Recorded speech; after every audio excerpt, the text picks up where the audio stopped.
हाँ चलिए, अब हम आप लोगों को जो बचे हुए क्वेश्चन थे उस क्वेश्चनों को हल करते हैं। एक क्वेश्चन आपको दिया गया था 12 नंबर का सवाल देखें। ये दिया गया था √3x का वर्ग प्लस 11x और प्लस 6 करड़ी में 3 का गुणनखंड हमें करना है। करते क्या है आप, सबसे पहले आप इन बाह्य पदों का आपस में गुणा करो, यानी करड़ी में 3 का मल्टीप्लाई हमें 6 करड़ी के 3 पे करना है। इसका अगर मल्टीप्लाई करते हैं तो इसके सामने 1 है तो 6 एक्सम 6 हो गया और 3 3 जा 9 कन्फर्म है कि 3 होगा, यानी कुल मिला जुला करके क्या 18 आएगा ना। जब इन बाह्य पदों का गुणा करेंगे तो इतना आएगा। अब इस बीच वाले पोर्शन को हमें ऐसे दो खंड में जोड़ना होगा कि जोड़ने पर 11 हो जाए और गुणा करने पर 18 हो जाए। 9 दूना 18 और 9 दो 11। इसका मतलब हो जाएगा √3x का वर्ग plus 9x plus 2x plus 2√3। कोई दिक्कत? अरे 6 रूट क्या हुआ 3।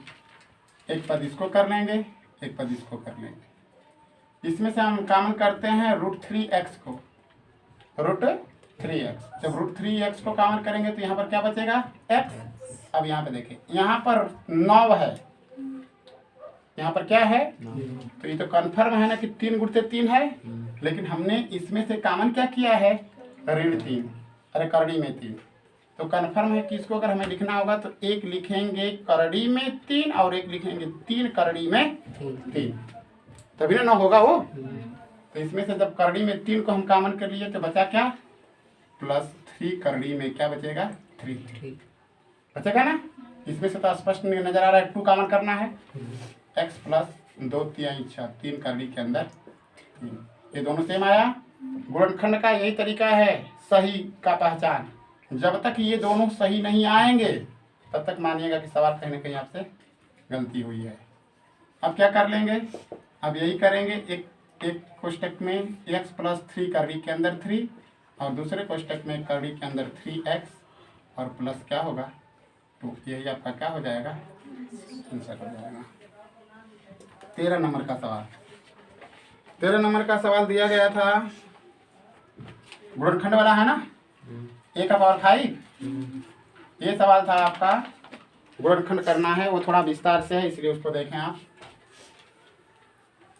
वो गुणनखंड है लेकिन आसान है, केवल देखने में आपको भारी लग रहा होगा, उसका कुछ ज़्यादा दिक्कत नहीं है। देखिए अगला सवाल आपको दिया गया था कि a का 5 b और ऋण a b का घाते क्या 5। पहला काम इसमें से आप a b को कॉमन कर लेंगे, बचेगा क्या a का पावर 4 और ऋण b का पावर 4 बचेगा। आगे जब चलेंगे तो ये a b जस का तस रहेगा। इसको आप वर्गांतर वाला में तोड़ेंगे तो a का वर्ग, अरे a के वर्ग का वर्ग और b के वर्ग का क्या होगा वर्ग होगा। ये होगा कन्फर्म ए बी कोष्टक के अंदर a का वर्ग माइनस b का वर्ग और a का वर्ग प्लस b का वर्ग होगा ना। इस पे तो हम कोई सूत्र अप्लाई नहीं कर सकते हैं, लेकिन इस चीज़ को हम तोड़ सकते हैं पुनः, यानी ए बी हो जाएगा कोष्टक के अंदर ये a का वर्ग और ये ऋण b का वर्ग, और इसको जस का तस छोड़ देते हैं।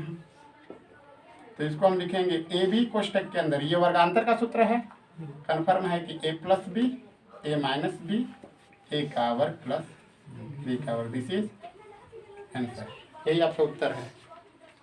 जिसका इतना आएगा उसका सही, इनका नहीं आया होगा कहीं ना कहीं गलत है, मिटा देना। हाँ, ये सारी चीज़ें आपको बता दिया गया है। अब हर सैटरडे के दिन इसी तरीके से 20-25 क्वेश्चन आपको देंगे। अगला चलिए, एक सवाल आपको दिया गया था 15 नंबर का है ना। एक सवाल आपको मिला होगा कि 100.6 आप गुणते 99.6, ठीक है। इन दोनों का गुणनफल हमें बिना गुणा किए हुए ज्ञात करना है, उसमें गुणा का प्रोसेस नहीं लगाना है। तो इसको हम क्या लिख सकते हैं, इसको हम लिख सकते हैं ना 100 और प्लस 0.4 लिख सकते हैं, और यहाँ पे क्या लिख सकते हैं 100 माइनस 0.4 लिख सकते हैं। सॉरी ये 6 है ना और ये 4 है, वहाँ पर 6 रहेगा। रुकिए पहले देखिए 99 पॉइंट कितना दिया है, 6। हाँ देखिए 4 है ये, तो कंफर्म है कि इसमें अगर हम करेंगे तो इसको घटाया नहीं जा सकता है, जोड़ा ही जा सकता है। बात समझ रहे हैं ना। तो इस कंडीशन में हमें कुछ ऐसा करना होगा कि ये चीज़ हमारे सामने आ जाए। तो इस कंडीशन में अगर हम करते हैं तो इसको अगर हम लिखेंगे तो 100 और प्लस 4 ही लिख पाएंगे आप। और यहाँ पे करेंगे तो क्या करेंगे, 100 में से अगर 0.4 को घटाएंगे तभी वो 0.6 मिलेगा। समझना बात। तो अब क्या अंतर आया, इसमें हमको दो पद ऐसे दिख रहे हैं जो एक दूसरे के समान हैं लेकिन चिन्ह में विपरीत हैं। और आपको कन्फर्म है कि एक कोष्टक में अगर a प्लस बी और दूसरे कोष्टक में a माइनस बी दिखता है तो आप उसको आसानी से वर्गांतर वाला सूत्र में लिख सकते हैं, यानी a का वर्ग ऋण b का वर्ग। तो अगर हम ये मान लेते हैं कि जहाँ पे 100 दिख रहा है ये a है और जहाँ पे 0.4 दिख रहा है वो b है, तो आपको नज़र आ रहा है ना, a प्लस बी और a माइनस बी नज़र आ रहे हैं। इस कंडीशन में इसको आप लिख सकते हैं कि 100 का वर्ग और ऋण 0.4 का वर्ग।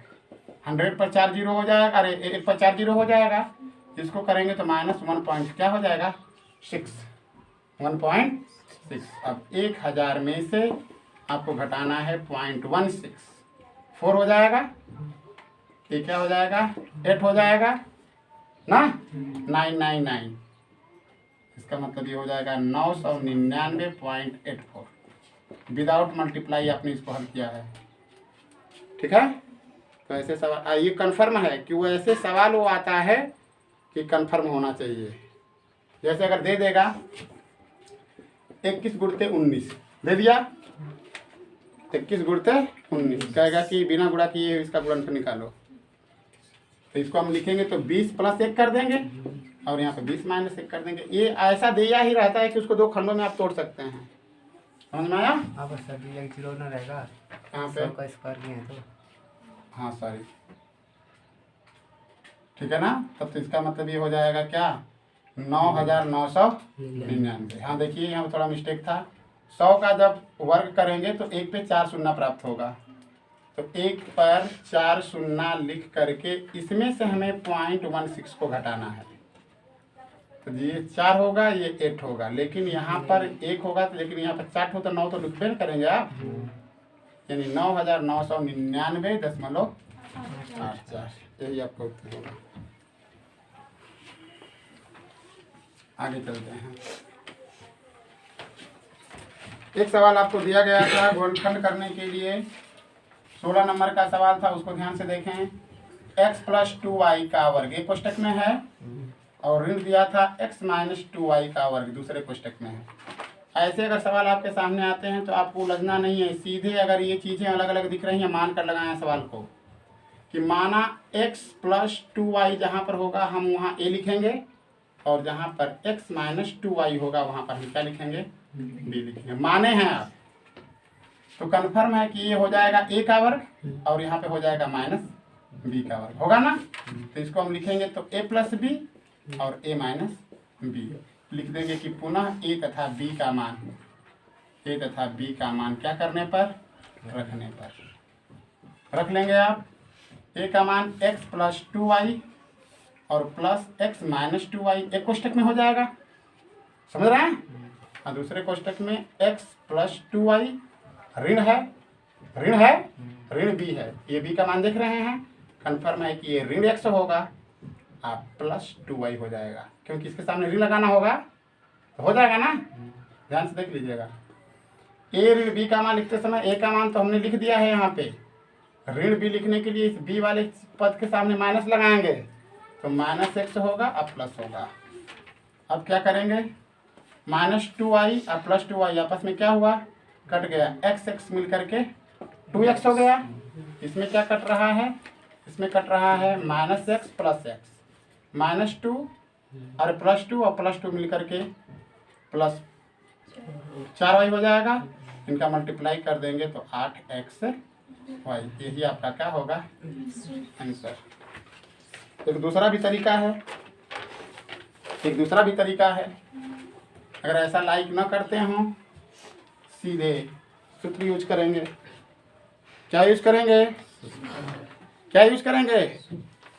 सूत्र। सूत्र का मतलब यहाँ पर a प्लस बी, यहाँ पर a माइनस बी।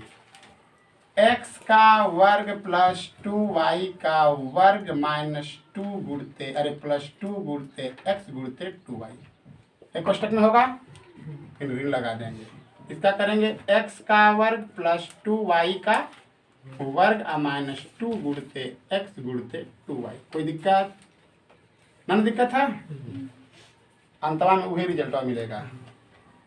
करते हैं तो x का वर्ग प्लस 4y का वर्ग प्लस 4xy ऋण x का वर्ग प्लस 4y का वर्ग माइनस 4xy होगा ना बेटा? अभी हो जाएगा x का वर्ग प्लस 4y का वर्ग प्लस 4xy के ऋण है, इसमें मल्टीप्लाई कर देंगे। ऋण x का वर्ग ऋण 4y का वर्ग प्लस 4x, ये दोनों पद यहाँ से कट रहे हैं। ऋण 4xy ऋण 4xy धन 4xy या धन 4xy मिल करके xy उस तरीके से भी आया। तो जैसा आप करेंगे उस अनुसार आप कर सकते हैं। अगला है, अगला दिया गया था आपको एक सवाल था 17 नंबर का ना, दिया गया था a का पावर 3 माइनस 2a का वर्ग प्लस a माइनस 1 का गुणनखंड करना है हमें। ठीक है ना? ये भी त्रिघातीय बहुपद है, ठीक है ना? लेकिन त्रिघातीय बहुपद है, लेकिन आपको फिर वही काम करना होगा जो हमने आपको क्या किया है, बताया है। क्योंकि इसमें से कॉमन करने से कोई मामला आपका हल होने वाला नहीं है, तो आपको इसमें फिर वही मान करना होगा। ए का ऐसा कोई मान खोजिए, ए का ऐसा कोई मान खोजना है कि इसमें अगर हम प्रतिस्थापित कर दें तो उसका मान 0 के बराबर हो जाए। तो देखिए, अगर इस सवाल में अगर हम a बराबर क्या रखते हैं, 1, a बराबर अगर 1 रखते हैं तो ये कब्बो नहीं आएगा। क्यों नहीं आएगा?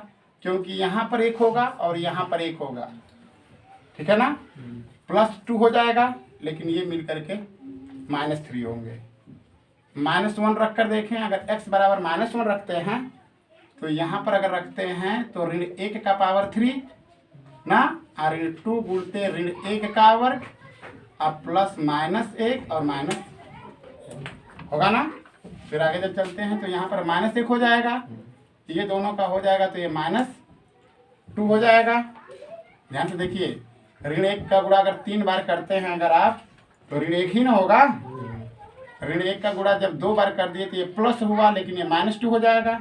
इसमें करेंगे तो -1 और फिर आगे करेंगे तो -1, ये सब माइनस में आ गया, ठीक है ना। यानी x का मान हमने 1 भी रख कर देख लिया और ऋण 1 भी रख कर देख लिया, नहीं आया ना, अब x का मान a का मान हटा कर दूसरा रखें। x बराबर a बराबर हम 2 रख कर देखें, ठीक है ना। करते हैं तो 2 दूना के 4 दूना के 8 हो जाएगा, 2 दूना के 4 दूना के, अब 2 दूना के 4 दूना के 8 हो गया, और ये हो जाएगा क्या, +2 और -1। इसको भी अगर जोड़ा जाएगा तो 8 2 10 हो जाएगा, 8 1 9 हो जाएगा। आ रहा है? नहीं आ रहा है।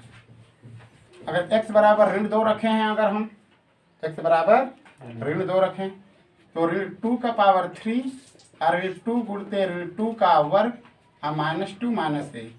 आगे करते हैं तो ये ऋण 8 हो जाएगा, और ये करेंगे तो ऋण 2 दूना के 4, ये भी ऋण 8 हो जाएगा, और ये क्या हो जाएगा -2, ये भी नहीं आएगा। अब हम इसमें क्या रखते हैं, इसमें हम अब a बराबर रखते हैं 1/2 रखने पर, ठीक है ना। x बराबर क्या रखते हैं, 1/2 रख कर देखते हैं, देखिए आता है। तो देखिए 1/2 का पावर 3 ऋण 2 गुणते 1/2 का वर्ग अब प्लस 1/2 और माइनस क्या हो गया।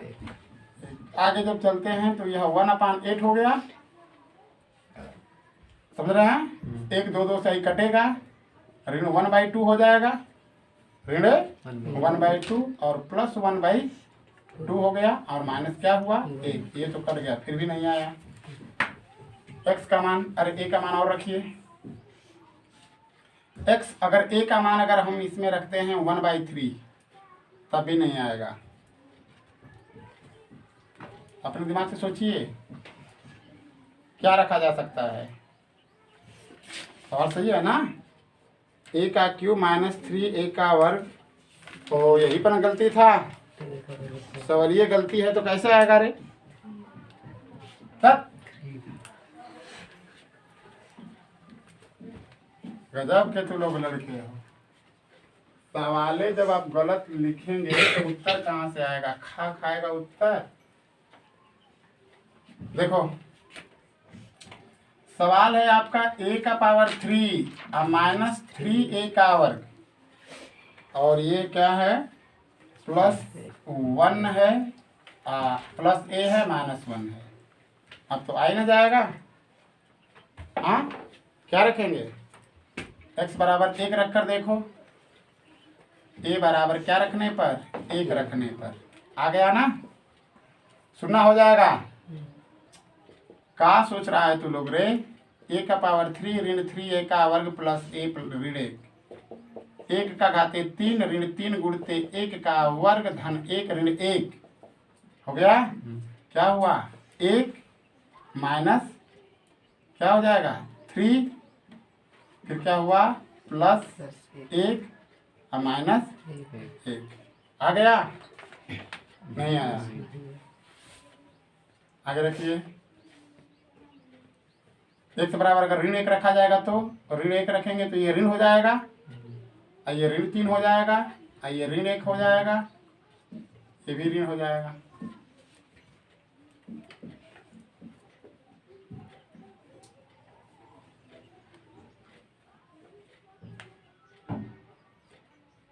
नहीं लगा है सवाल को, इसका मतलब सवाल ही में कहीं मिस्टेकिंग लग रहा है। x बराबर 1 से भी नहीं आया, x बराबर ऋण 1 से भी नहीं आया।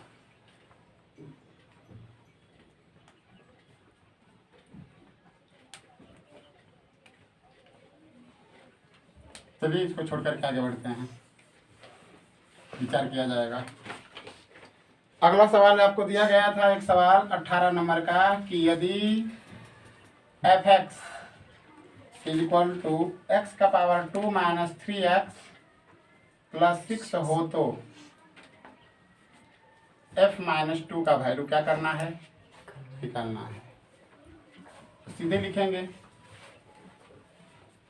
यहाँ पर सवाल है f(x) यानी चर x के रूप में लिखा हुआ है, बहुपद है x का वर्ग माइनस 3x प्लस 6। हमें निकालना है x-2 का वैल्यू। तो यही निकाल रहा है कि x के जगह पर ऋण 2 लिखो, तो रख लेना ऋण 2 का वर्ग ऋण 3 गुणते ऋण 2 प्लस 6 धन 4 हो गया, प्लस 6 हो जाएगा, प्लस 6 हो जाएगा, 6 6 12 4 16, यानी f-2 का वैल्यू 16 होगा।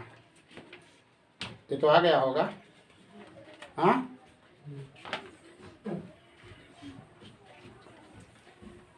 अगला सवाल, अगला सवाल है आपका, अगला सवाल आपको दिया गया था 19 नंबर का सवाल, 2√3 तथा 3√2 में कौन करड़ी बड़ी है, ये दिया है ना। तो इस कंडीशन में हम क्या करते हैं,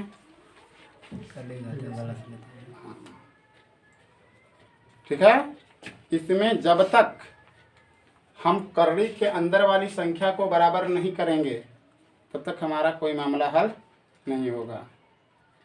ठीक है, तो इसके लिए क्या करते हैं, तो लोग सदासर मूर्ख हो, ये बाहर न है, करड़ी का घात ये नहीं है, कौन सी करड़ी बड़ी है, ठीक है ना। तो इस कंडीशन में इसको हल कर लो। जैसे 2 करड़ी के अंदर 3 है तो इसको लिखोगे तो करड़ी के अंदर 3 गुणते 2 का वर्ग होगा ना, बोलो। तो ये हो जाएगा करड़ी के अंदर 2 गुना के 4 3 12, और ये क्या है 3 करड़ी के अंदर 2 है बराबर, इसको लिखोगे तो क्या होगा करड़ी के अंदर 2 गुणते 3 का वर्ग हो जाएगा। 3 3 के 9 9 दूना के 18। ये 18 बड़ है ना। ये वाली करड़ी 3 करड़ी के अंदर 2 बड़ा है और 2 करड़ी के अंदर 3 क्या है, छोटा है। ठीक है। और एक दूसरे ढंग का सवाल देखो, मिटाएं इसको मनीष, मिटाते हैं। अगर देखिए यही सवाल अगर ऐसा होता घात के रूप में, जैसे अगर दे दिया होता कि करड़ी के अंदर 2 और करड़ी का घाते 3 ना, और कह दिया होता कि करड़ी के अंदर 3 में कौन बड़ा है, में कौन बड़ा है, तो इस कंडीशन में आप उस तरीके से नहीं लिख पाते। क्यों? क्योंकि यहाँ पर घात से मतलब है। इस करड़ी की घात 3 है, यानी हमको इस करड़ी के अंदर जो संख्या है इसका घनमूल का पता करना है, और इस करड़ी की घात कोई नहीं है तो इसका मतलब इसका वर्गमूल है। तो सबसे पहले हम लिखेंगे घातों का लौसा, घातों का लौसा। तो इस करड़ी का घात 3 और यहाँ पर कुछ नहीं है, तो आपको वर्गमूल का मतलब 2 मान लेना होता है वर्गमूल का। तो जब घातों का अगर लौसा आप लेते हैं तो 2 और 3 का लौसा क्या हुआ, 6 हुआ। अब इसको क्या करेंगे, करड़ी के अंदर 2 करड़ी का घाते 3। अब हमने ये जो बनाया करड़ी का घात 6 बना लिया है ना, करड़ी का घात 6 बना लिया है। अब इसका डिवाइड करेंगे, 3 का इसमें डिवाइड कर देंगे, 3 दूना के जो बार जाएगा करड़ी के अंदर जो संख्या रहेगी उसका उतना कर देंगे। इसका मतलब कन्फर्म है कि ये करड़ी के अंदर 6 हो गया, 2 दूना के क्या हुआ, 4। फिर इसको लेते हैं, करड़ी के अंदर 3 है लेकिन अब करड़ी का घात 6 बना है। अब यहाँ से फिर डिवाइड यहाँ करेंगे तो यहाँ 2 है ना, 2 का भाग जब 6 में करेंगे तो 3 बार जाएगा। करड़ी के अंदर 3 है, इसका पावर 3 कर देंगे, ये करड़ी का पावर 6, करड़ी के अंदर नतीली 27। जब करड़ी के घात असमान होंगे तो जब तक करड़ी के घातों का लौसा लेकर नहीं उसको हल करोगे, यानी वी कैन से जब तक करड़ी की घात इक्वल नहीं करेंगे तब तक बड़ा और छोटा छाटा नहीं जा सकता है। ठीक है। तो इसी तरीके के सवाल आपके सामने। अब तो दोनों करड़ी का मान बराबर हो गया, तो करड़ी के अंदर जो संख्या बड़ी दिखेगी वो करड़ी बड़ी होगी। तो ये मान इसका है, कन्फर्म है कि √3 का मान जो होगा करड़ी के अंदर 2 और करड़ी के घात 3 से क्या है, बड़ा है। कर लेंगे ना। प्रिया बोलिए, और समझाएं, और लीजिए।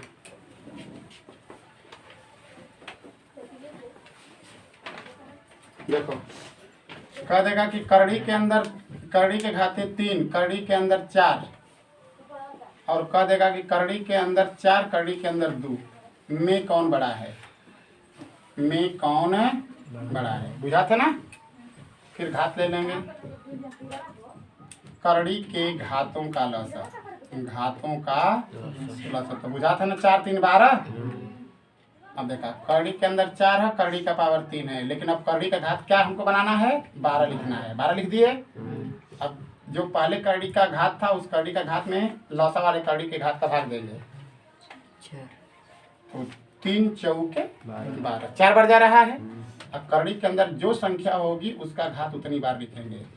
ये हो गया करड़ी के अंदर, अरे करड़ी का घात 12, करड़ी के अंदर 4 गुणते 4 गुणते 4 गुणते 4। ठीक है।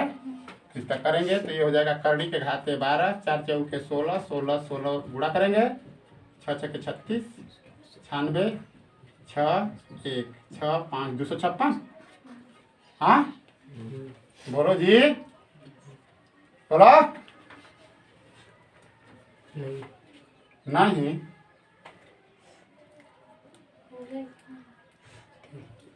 कौन कॉलेज में पढ़ लो आप।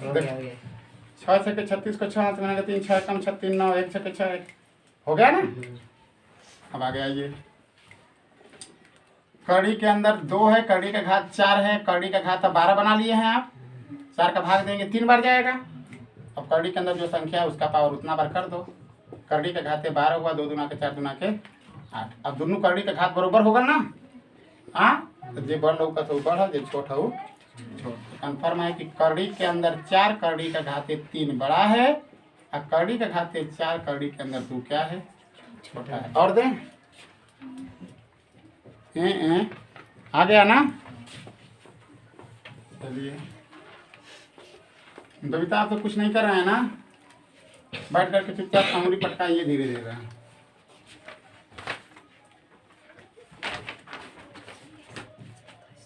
अगला है सवाल 20 नंबर का। 20 नंबर का सवाल दिया था, करड़ी के अंदर 48 प्लस करड़ी के अंदर 27 और प्लस करड़ी के अंदर 3 को सरल करना है ना। कन्फर्म है कि इसको अगर हम लिखेंगे करड़ी के अंदर 2 गुणते 2 गुणते 2 गुणते 2 गुणते 3 हो गया, 2 दूना के 4 दूना 4 दूना के 16 48 और करड़ी के अंदर 3 गुणते 3 गुणते 3 और प्लस करड़ी के अंदर 3। 2 गुणते 2 बाहर आया, करड़ी के अंदर 3 बचा, कड़ी के अंदर से 3 निकला, कड़ी के अंदर 3 बचा और प्लस कड़ी के अंदर क्या हुआ 3। 4 कड़ी के अंदर 3 और प्लस 3 कड़ी के अंदर 3 और प्लस कड़ी के अंदर 3, 8 कड़ी के अंदर। सही आपका क्या होगा आंसर होगा, यही आपका उत्तर होगा।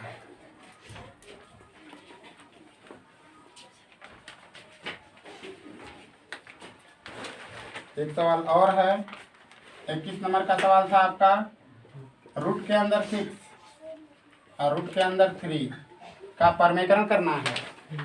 परमेकरण करने के लिए रूट के अंदर 6 बटा में रूट के अंदर 3 गुणते रूट के अंदर 3 ऊपर नीचे गुणा कर देंगे। रूट के अंदर 18 रूट के अंदर 3 वर्गमूल निकालेंगे। करड़ी के अंदर 2 गुणते 3 हो गया, अब बटा में क्या हुआ 3 बाहर निकलेगा। 3 करड़ी के अंदर 2 बटा में 3 से कैंसिल, माइनस क्या हुआ। इस तरीके से आपका ये सॉल्यूशन हुआ। ठीक है, धन्यवाद। मेहनत करते रहें, आगे बढ़ते रहें। मेहनत नहीं करेंगे सोएंगे खोएंगे। ठीक है।